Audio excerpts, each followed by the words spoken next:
so privileged to have here a very special guest here in Boulder, Colorado for Boulder EXO and for the Jeff Peckman initiative that is very, very important. And we are really interested in the disclosure of the extraterrestrial presence and the fact that UFOs are real. I'm Paola Harris. I'm an investigative journalist, and I'm very privileged to talk to Captain Robert Salas. Captain Robert Salas was his title when he was in the Air Force. He has been retired for many, many years, but his Air Force career and what he experienced at Malmstrom Air Force Base as part of the disclosure of the fact that UFOs are real, and he's one of the very courageous witnesses to come forth. His background is, though, that he came forth with a lot of other military witnesses in 2001 for Stephen Greer's Disclosure Project, and very recently at the Washington Press Club on October 27th with 7 other very, very important Air Force officers to talk about the fact that UFOs have been involved in missile shutdowns, especially over nuclear storage areas. And Robert's personal experience was with Minuteman missiles at Malmstrom Air Force Base. And his book, Fated Giant, has the detailed account of what actually happened at Malmstrom. We're going to have just an informal talk with Robert, but for those people that don't know his case, I want Robert very succinctly and briefly to talk about what happened in 1967, because it is his personal testimony and it is very important, especially for history. Thank you, Paula. Sure, I'll go over this one more time. So in 1967, I was a missile launch officer stationed at Malmstrom Air Force Base. I was assigned to Oscar flight on this particular evening, March 24th, 1967. My commander was Fred Mywald. We were both in the capsule underground about 60 feet. We had security guards upstairs. On this particular evening, the guard called down in a very frightened tone of voice, said he had all the security guards upstairs with their weapons out. He was looking at a glowing red object hovering above the front gate.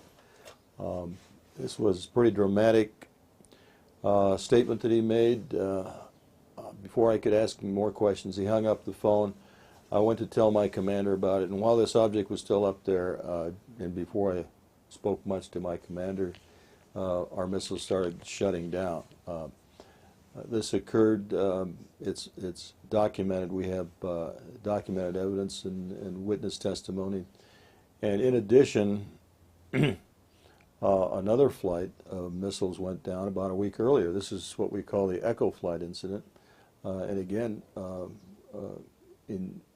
the alert of Echo flight, there was 2 people in the capsule there. Eric Carlson was the commander, and Walter Fiegel was the deputy commander. And Walter Fiegel's testimony confirms that UFOs were involved in the shutdown of his 10 missiles. So we've got good evidence in documentary form of this, and this is what I've been speaking about for 15 years. Well, your presentation was really, really wonderful at Naropa. What I noticed was you were talking about the Condon Committee report. So ironically, we're in Boulder where it happened.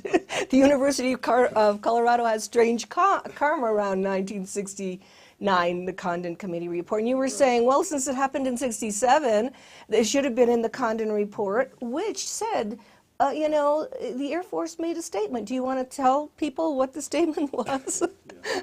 One of the chief investigators for Dr.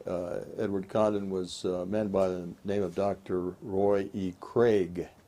And Dr. Craig heard about the Echo flight shutdown in particular, and the Oscar shutdown, from Ray Fowler, who was an investigator. But Ray Fowler happened to also be working for Sylvania at the time, which had a contract with the Air Force on electrical systems for the Minuteman.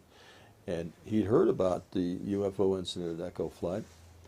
told investigator Roy Craig. Roy Craig came to Malmstrom Air Force Base in October of '67, asked about this incident, and by the way, Dr. Craig had the names of individuals who had actually seen the object and other people who would know about it. And but when Craig was told by the base command, not the base commander, the base operations officer, Colonel Chase, that there was no UFO involvement, he simply accepted his word and did no further investigation, as far as I'm able to determine. So that's why I say this was really a whitewash by the Condon Committee. They should have investigated, especially these particular incidents, and they did not. And the final line on the Condon Committee report is that UFOs pose no threat to the... Exactly. The Air Force policy, the latest Air Force policy, states that no UFO incident has ever affected national security, which is completely false. And that's why the testimony that the 7 of us gave in Washington, D.C. on the 27th is so important. All these gentlemen were officers in the military. We've signed affidavits stating that at various times in different bases there have been UFO incidents involving nuclear weapons, and in my case in particular they were disabled. And this goes in the face of that statement by the Air Force that and absolutely these were national security incidents. So we were asking the Air Force to comment about that directly, to answer questions as to why our testimony does not conflict with their current policy that about national security. So we're waiting for their answer.